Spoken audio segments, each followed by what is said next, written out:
Hola, muy buen día. Mi nombre es Dayana López. Buenos días también a mi profesora y a mis compañeros y público en general que puedan llegar a ver este video. Hoy les presentaré una conferencia titulada Análisis criminológico de la Mara Salvatrucha, la más conocida, o bueno, hoy en día conocida como la MS-13. Una explicación desde las teorías criminológicas y sociales. El objetivo de esta conferencia es analizar a la Mara Salvatrucha desde una perspectiva criminológica aplicando las teorías de César Lombroso, Enrico Ferri, Rafael Garofalo y Albert Cowen. Espero estarlo pronunciando bien. Además, también quiero explicar cómo los factores biológicos, psicológicos y sociales llegan a influir en el desarrollo de la conducta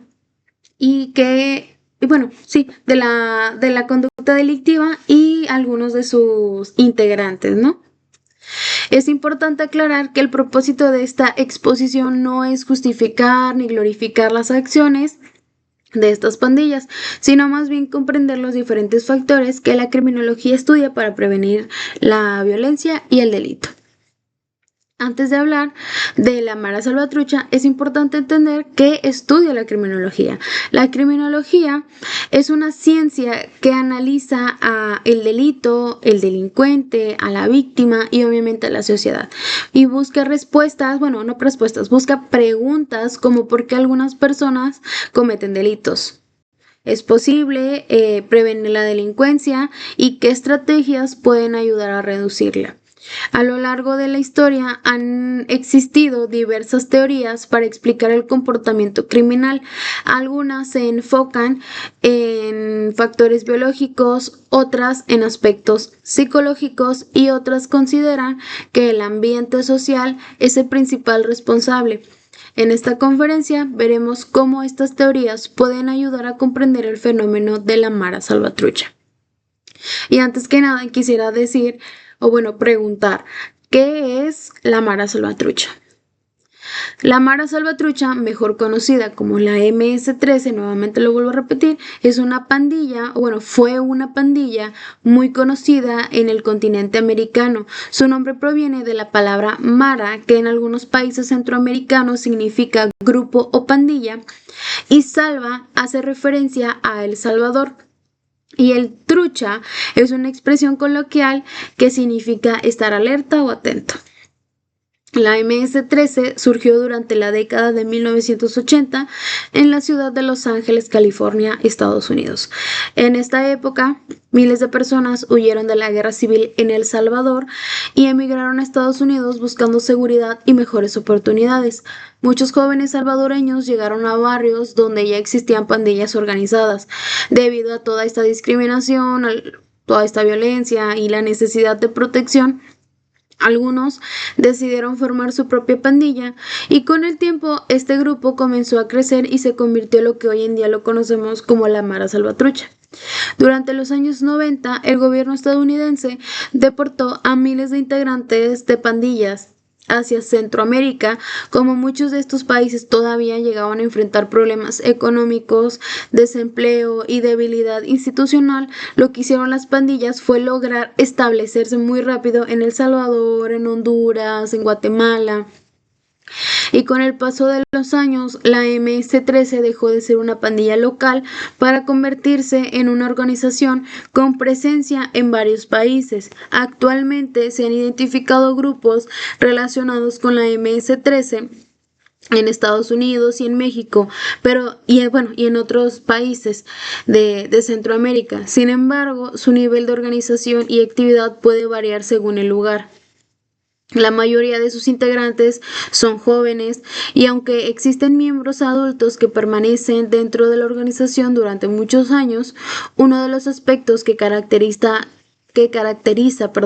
a estas pandillas o caracterizó a esta pandilla es el fuerte sentido de pertenencia que desarrolla entre sus miembros. Para muchos jóvenes que crecieron en ambientes de violencia, pobreza o abandono, la pandilla llega a representar una especie de familia donde llegan a encontrar un sentido de protección, reconocimiento e incluso identidad. Sin embargo, esta pertenencia exige obediencia absoluta y en muchos casos la participación de actividades delictivas y actos de violencia. Ahora, ¿dónde opera y qué delitos comete? La Mara Salvatrucha tiene presencia, principalmente en El Salvador, Honduras, Guatemala, México y Estados Unidos. Y aunque las autoridades han detectado, o más bien integrantes relacionados en otros países se han dado a conocer, muchos de los delitos que comúnmente atribuyen a la MS-13 incluyen extorsión a comerciantes, transportistas y pequeños negocios, homicidios, otros actos de violencia, tráfico y venta de drogas, robos, asaltos, amenazas e intimidaciones, reclutamiento de adolescentes y jóvenes, lavado de dinero y lavado de dinero en algunos casos investigados obviamente por las autoridades. En estas actividades afectan gravemente, obviamente, a las comunidades donde operan, porque muchas familias hoy en día, o bueno, en su día a día, vivieron con miedo debido a las amenazas, a toda esta violencia ejercida. Algunos comercios llegaron a cerrar o cierran por no poder pagar extorsiones y muchos jóvenes al final del día terminan abandonando la escuela para evitar ser reclutados o simplemente por temor a la inseguridad. Además, la violencia generada por este tipo de organizaciones tiene consecuencias económicas y sociales importantes. ¿Por qué? Porque, discúlpenme, ya me canso de hablar. Tienen consecuencias económicas y sociales muy importantes porque los gobiernos yo considero que deben de invertir grandes cantidades de recursos en seguridad, porque mientras que las comunidades experimentan todo este tipo de pérdidas laborales, de migración y deterioro de calidad de vida. Otros aspectos importantes es que muchas de las personas que integran estas pandillas lo hacen siendo menores de edad. Algunos provienen de hogares donde existieron problemas de violencia familiar, abandono, consumo de drogas o simplemente falta de oportunidades educativas. Esto no significa que todas las personas con estas experiencias se conviertan en delincuentes, ¿no? Sino que son factores que llegan a influir y llegan a aumentar todos estos riesgos y combinados con otros elementos sociales, pues es por eso que muchos de estos integrantes al final del día llegaban a ser jóvenes. ¿Por qué? Porque experimentaban todos este tipo de abandonos, de rechazo, los rechazaban en la escuela, y estas pandillas lo que generaban era como un entorno y te hacían creer que eran familia y obviamente tú te sentías aceptado al final, ¿no? Por esta razón, los criminólogos consideran que la delincuencia es un fenómeno complejo que no puede explicarse por una sola causa, sino que es necesario analizar el contexto familiar, económico, psicológico y social de cada persona. Muy bien, y ahora para comprender mejor por qué existen algunos de estos grupos criminales como la Mara Salvatrucha, es importante conocer algunas de las primeras teorías de la criminología. Aunque estas teorías fueron obviamente desarrolladas hace más de 100 años, muchas de ellas dieron origen a los estudios modernos sobre el delito. Comenzaré primero que nada con César Lombroso, un médico y criminólogo italiano conocido como el padre de la criminología positiva. Lombroso sostenía que algunas personas nacían con una predisposición biológica para cometer delitos. A esta idea la llamó la teoría del criminal nato.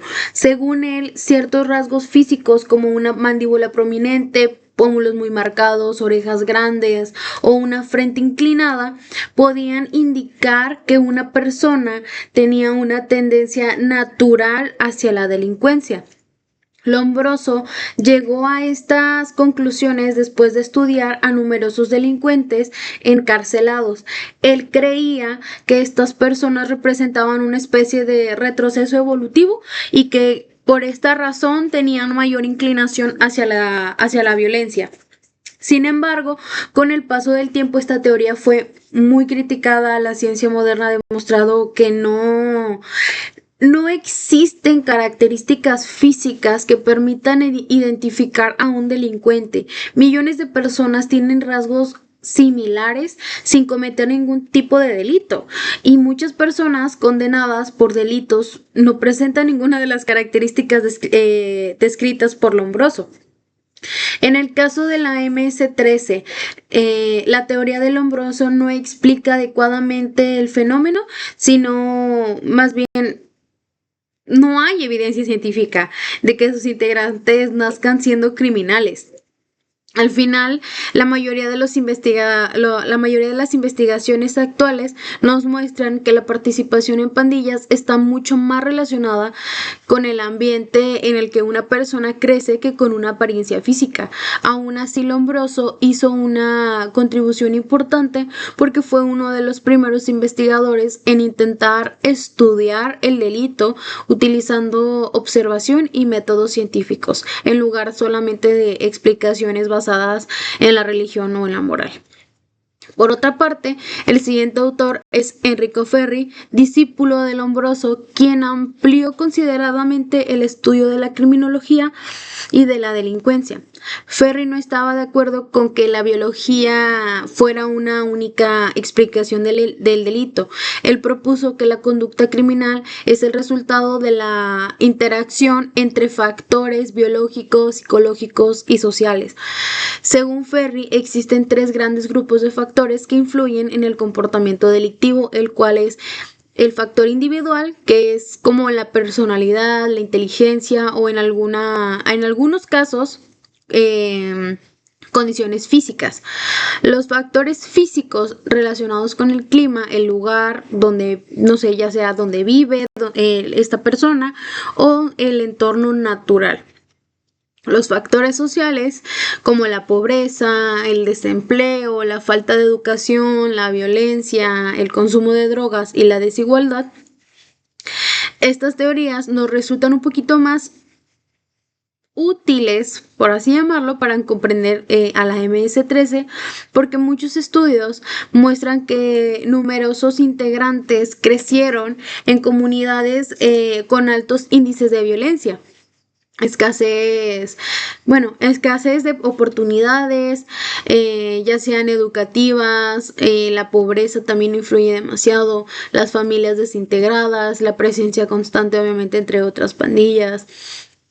En estos contextos, algunos jóvenes encuentran en la pandilla, volvemos a lo que ya decíamos hace unos momentos, encuentran en la pandilla una forma de obtener protección, de obtener dinero, identidad, reconocimiento, cosa que antes no tenían o no podían conseguir de manera, no de manera, sino en su entorno. Esto no significa que todas las personas pobres o que vivan en barrios violentos se conviertan en delincuentes. No, la mayoría no lo hace. Lo que Ferri nos explica es que que estos factores pueden aumentar el riesgo cuando varios de ellos al mismo tiempo se juntan, ¿no? Actualmente, muchos criminólogos continúan obviamente utilizando enfoques similares al de Ferri porque consideran que el delito tiene múltiples causas y no puede explicarse solamente por un factor al final del día. Y nuestro tercer autor es Rafael Garofalo, otro importante representante de la escuela positivista, porque Garofalo introdujo el concepto del delito natural. Él afirmaba que algunas conductas son consideradas delitos en prácticamente todas las sociedades, porque atentan contra sentimientos humanos fundamentales como la compasión y la honestidad. También sostenía que algunos delincuentes presentaban deficiencias morales o psicológicas que dificultaban respetar las normas sociales. Hoy sabemos que las personas no nacen sin moral. La personalidad se desarrolla mediante la educación, la convivencia familiar, la escuela y las experiencias propias de cada una de las personas, ¿no? Sin embargo, algunos aspectos de la teoría de Garofalo siguen siendo útiles para analizar cómo ciertos individuos llegan a normalizar la violencia después de haber vivido durante muchos años en ambientes donde esta es frecuente. En la MS-13, algunos integrantes han crecido rodeados de violencia desde la infancia cuando una persona presencia agresiones constantemente, porque pueden llegar a considerarse normales, podríamos decirlo. Esto obviamente también no significa que todas las personas expuestas a violencia se consideren o se conviertan en delincuentes, sino que el entorno, volvemos a lo mismo, volvemos a lo que dice Ferri. Todo esto puede llegar a influir en la forma en que algunas personas interpretan las normas sociales, ¿ok? Ahora, ¿siguen siendo útiles estas teorías?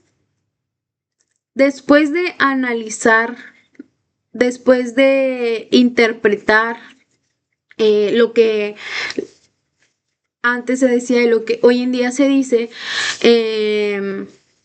podemos llegar a concluir que sus teorías todavía tienen valor histórico y académico, porque aunque presentan limitaciones, aunque hoy en día muchas o algunas no se utilicen, Lombroso nos llegó a aportar el interés por estudiar científicamente el delincuente.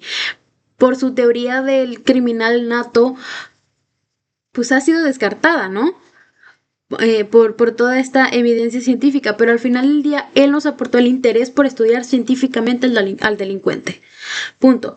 Ferri continúa siendo uno de los autores más influyentes porque reconoce que el delito tiene múltiples causas y que el ambiente social desempeña un papel fundamental. Garófalo contribuyó al estudio de la conducta antisocial y de los aspectos morales, que están relacionados con el delito, y aunque actualmente sus planteamientos se complementan con conocimientos provenientes de la psicología, esta es otra rama, también se llegan a mezclar también en conjunto de la sociología y la neurociencia. Por ello, para comprender a la Mara Salvatrucha no basta con analizar un solo aspecto. Es necesario estudiar simultáneamente factores biológicos, psicológicos, familiares, económicos, culturales, sociales, que llegan a influir en toda esta conducta humana, ¿no? Ahora, el análisis de los factores biológicos, psicológicos de los integrantes de la MS-13 hasta este momento. Hemos visto ya las teorías criminológicas modernas, ¿no? Las teorías criminológicas modernas llegan a considerar que el delito no tiene una única causa. Volvemos a lo que decía Ferri, ¿no?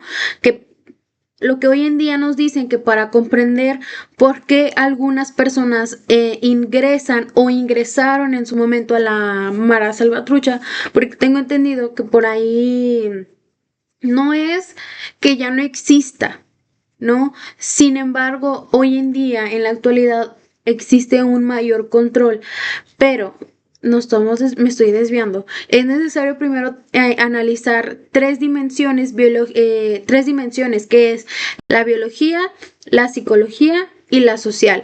A este fenómeno se le conoce como modelo biopsicosocial porque explica la conducta humana considerando la interacción entre estos tres factores.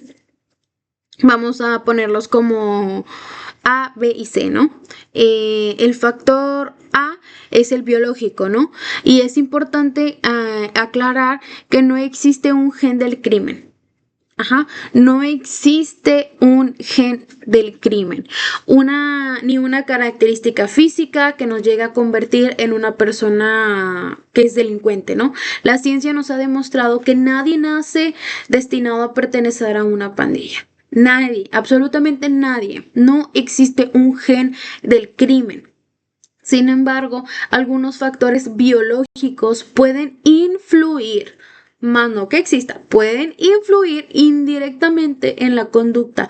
Por ejemplo, investigaciones han encontrado que los niños que sufren desnutrición o golpes en la cabeza o consumo de alcohol o drogas durante el embarazo o exposición constante a situaciones de violencia pueden presentar dificultades en el desarrollo del cerebro.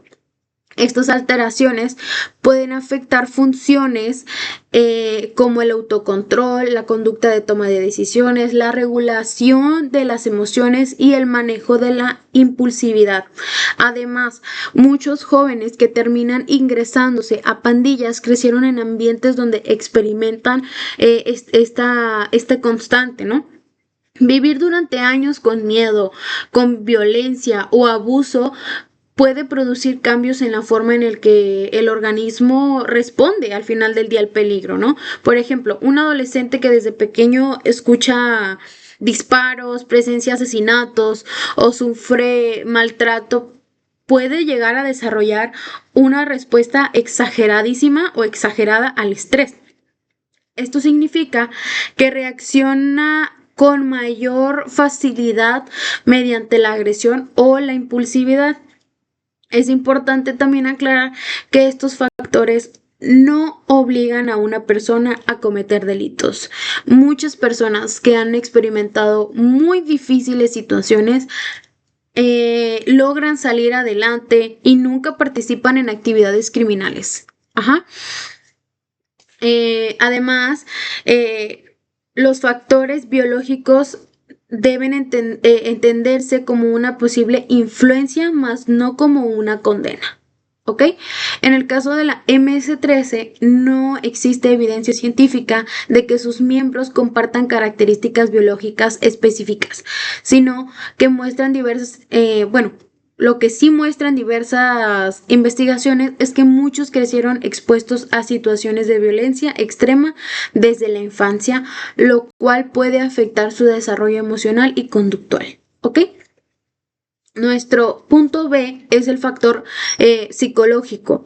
La psicología estudia cómo las emociones, la personalidad, los pensamientos y las experiencias influyen en la conducta. Cada integrante de la MS-13 tiene una historia muy diferente. No todos presentan las mismas características, pero algunos estudios nos han dado patrones frecuentes.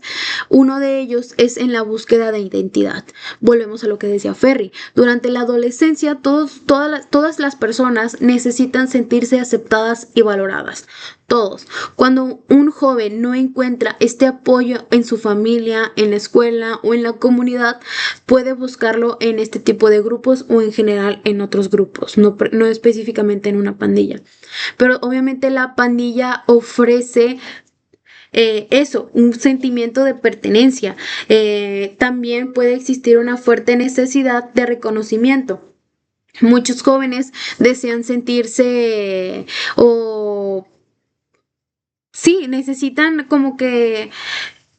necesitan sentirse importantes, respetados, admirados, y es normal porque estás creciendo al final del día. Pero cuando creen que la sociedad no les ofrece oportunidades para lograrlo, algunos consideran que las pandillas les permiten obtener este reconocimiento cuando no es así. Otro aspecto importante es el aprendizaje de la violencia. Un niño que observa constantemente peleas, agresiones o abuso puede llegar a creer que esta es la forma normal en la que piensan que es la única manera en que se puede resolver al final de un conflicto, y esto se conoce como aprendizaje social, ya que las personas aprenden conductas observando a quienes rodean. En algunos integrantes también puede encontrarse problemas para controlar los impulsos, baja su tolerancia a la frustración o dificultades para manejar la ira. Sin embargo, es importante evitar los estereotipos. No todos los miembros presentan trastornos psicológicos, ni todas las personas con problemas emocionales se convierten en delincuentes. La psicología moderna insiste en que la conducta criminal es el resultado de muchos factores actuando al mismo tiempo. ¿Ok? Nuestro punto C es el factor social. Este tercer aspecto y probablemente es el más importante para llegar a comprender a la Mara Salvatrucha, es porque diversos estudios coinciden que el entorno donde una persona crece influye enormemente en sus oportunidades y en las decisiones que toma. Estos principales factores sociales los encontramos y son la pobreza, la desintegración familiar y la falta de educación. Quisiera, bueno, voy a entrar un poquito. La pobreza. Muchas comunidades donde opera la Mara Salvatrucha presentan altos niveles de pobreza, perdón. La falta de empleo y de oportunidades educativas puede hacer que algunos jóvenes sientan que no tienen posibilidades de mejorar su situación. Y aunque la pobreza por sí sola no produce delincuencia, sí es sabido que puede llegar a aumentar la vulnerabilidad cuando se combina con otros factores.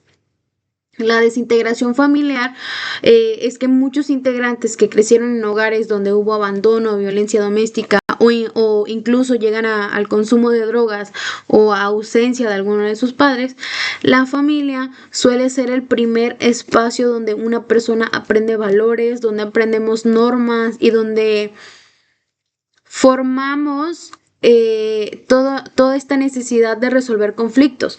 Cuando esa estructura familiar falla, algunos jóvenes buscan en la pandilla el apoyo emocional que al final del día no llegan a encontrar en casa. La falta de educación también es la deserción escolar también representa un factor importante. La escuela no solo proporciona conocimientos académicos, también enseña disciplina, convivencia y habilidades sociales. Y cuando un adolescente abandona la escuela, ¿qué hace? Disminuye sus oportunidades laborales, principalmente. Aumenta el riesgo de ser influenciado por grupos criminales también.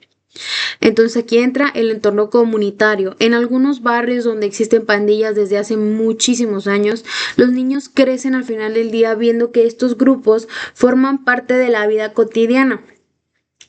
Algunos llegan a pensar que ingresar a estas pandillas es algo normal porque muchos familiares, vecinos o amigos, primitos pertenecen a ella, ¿no?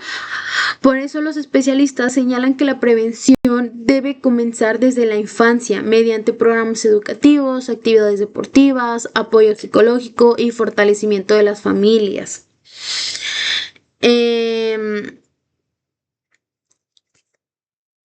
Quisiera, bueno, después de todo este análisis de estos 3 puntos, de estos 3 factores, creo que podemos llegar a concluir que ningún factor por sí solo explica la conducta criminal. No basta con estudiar la biología, tampoco únicamente la psicología por sí solo. Entonces, la criminología moderna considera que el delito aparece. Ay, creo que se trabó. Listo. Creo que ya. Nos vemos bien, creo que sí nos escuchamos. La criminología moderna considera que el delito aparece cuando coinciden múltiples factores de riesgo y aún así cada persona conserva la capacidad de tomar sus propias decisiones.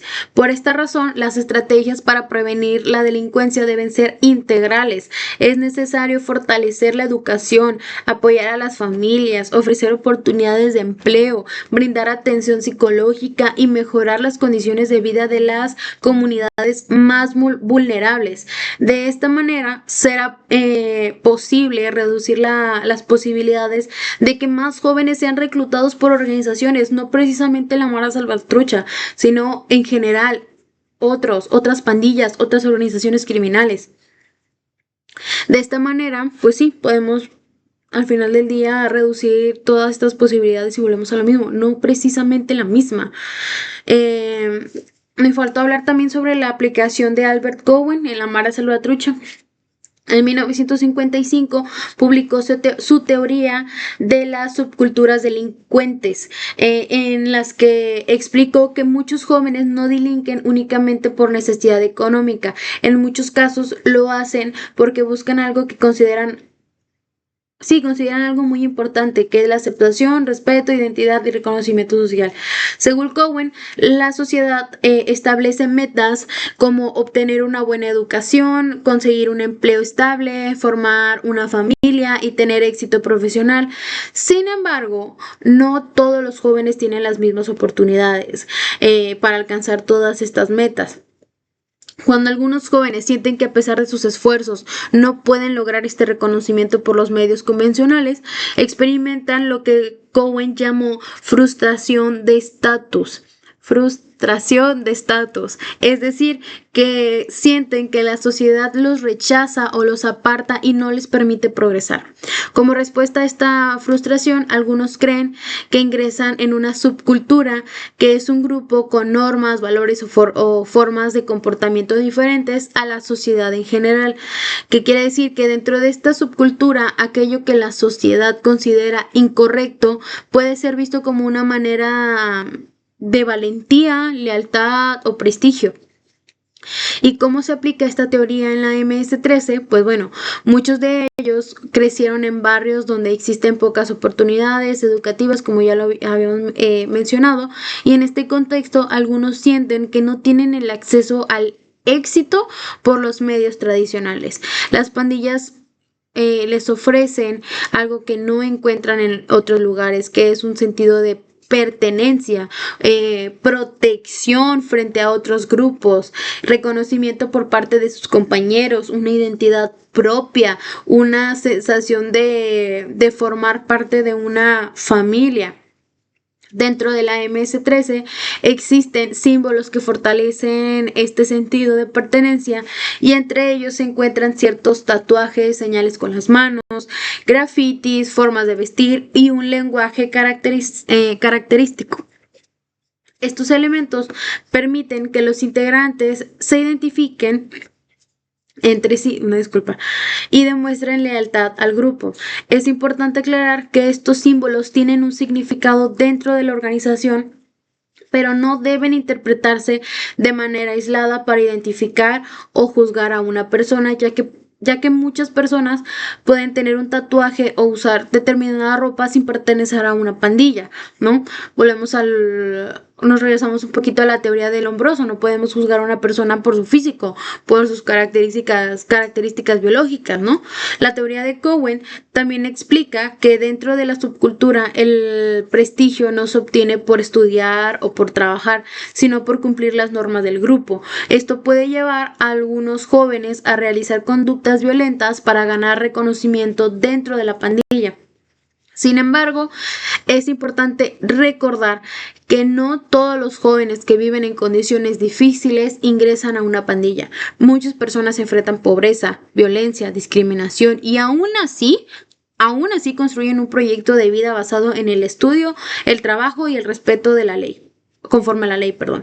Por ello, la teoría de Cowen explica un proceso social, pero no determina el destino de las personas.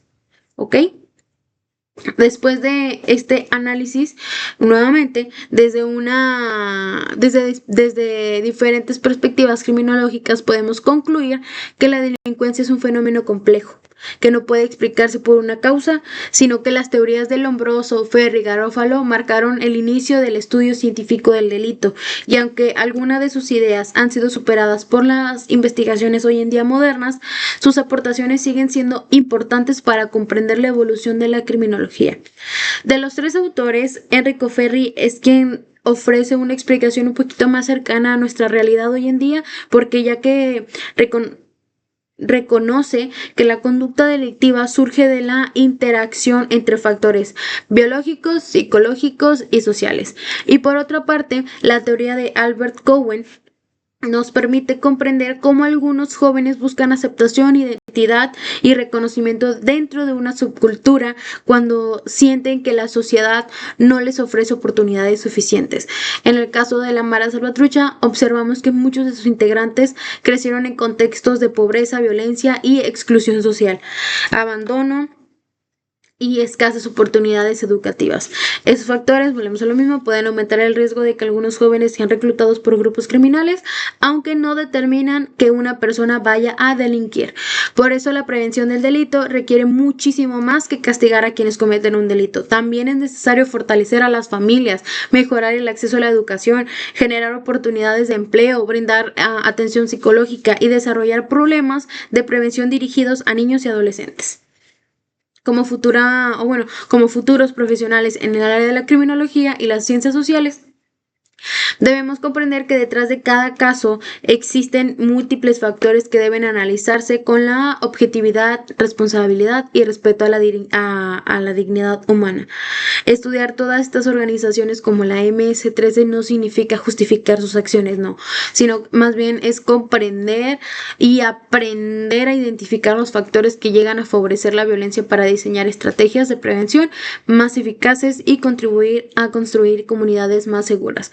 Muchas gracias por su atención y espero que esta conferencia haya permitido comprender un poquito más sobre las teorías criminológicas y nos ayuden un poquito más a explicar el fenómeno de la mara salvatrucha y la importancia de abordar este tema desde una perspectiva científica y social. Nos vemos.